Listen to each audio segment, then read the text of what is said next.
Hi friends, ఇది Rajiv Gandhi international airport Hyderabad. Airport లోపల shopping malls ఇవన్నీ చూడండి ఎలా ఉన్నాయో, చాలా బాగున్నాయి. మొత్తం షాపింగ్ చేయొచ్చు. మా వైఫ్కి ఫ్లైట్ అన్నా చాలా భయం, క్లోజ్డ్గా ఉన్నది ఏవి ఎక్కదు. మా వైఫ్ని ఫ్లైట్ ఎక్కించాము. ఇంతకుముందు ఎన్నిసార్లు పిలిచినా రాలేదన్నమాట. ఆమె ఫీలింగ్స్ తోటి ఎలా ఉన్నాయో ఫస్ట్ టైం ఫ్లైట్లో. ఫ్లైట్ ఎక్కడం ఫస్ట్ టైం చాలా అంటే చాలా ఎగ్జైట్మెంట్తో వచ్చిన, ఒక రకంగా భయపడుతూ కూడా ఉన్నాను. ఎందుకంటే ఎప్పుడు ఫ్లైట్ ఎక్కలేదు కదా, నాకు ముందే సఫకేషన్ అనమాట. క్లోజ్డ్గా ఉంటే చాలా భయం నాకు, అందుకని చెప్పి భయపడుతూ వచ్చా. కానీ నేను భయపడినంతగా లేదు ఫ్లైట్లో.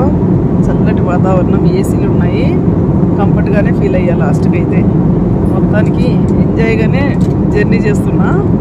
మేఘాలలో తేలియాడుతూ